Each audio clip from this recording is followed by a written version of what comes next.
crunching the numbers about a family getaway this summer. Here's some good news. You no longer have to guess whether or not you got a decent deal on airfare.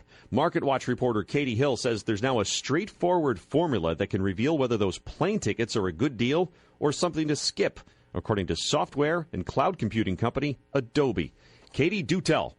So this is a big study. They looked at billions of transactions booked with 7 major airlines. So it's probably one of the most comprehensive studies I've ever seen on this topic, coming from the cloud computing company Adobe.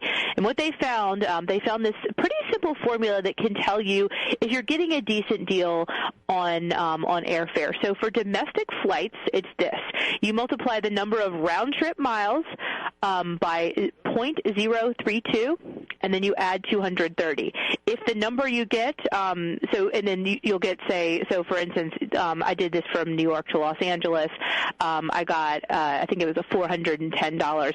Things below that $410 were a good deal. Things above it, not such a good deal. So that formula is basically just telling you, hey, this is what on average people paid, over the past 2 years. Something above it means you're paying more than what was average over the past 2 years, and something below it you'd be paying less. Is this formula perfect? I mean, sometimes you're going to, find things much cheaper online. But what it does do is for a busy person who's like, you know what, I do not feel like shopping around on all these websites. I just want to know, is this kind of a decent deal? Yeah. It can tell you that. Okay. It's a great way, perhaps, to cause a riot on an airplane, too, right? If you start chatting up people in your aisle.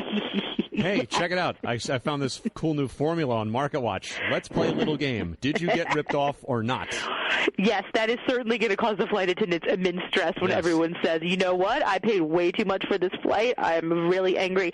I will say this right now, airfare is still really quite low. I know people don't really believe it. I just flew to New Orleans and everyone said I paid too much for this airfare, and I was thinking you probably actually didn't. But, it is quite expensive. But right now, actually, airfare is pretty much down from the past few years, so that's good news. Right. We're speaking with MarketWatch reporter Katie Hill. She's got a story entitled, This Simple Formula Can Tell If You're Getting Ripped Off by an Airline. All right, so what about international flights? I know you mentioned it works domestically. Is it different for international? Yes, so the calculations are different for international flights. So for international flights, you multiply the number of round-trip miles by 0.08, and then you add 200. Whatever you get, if the number is below what you got, that's a good deal. If it's above it, not such a good deal.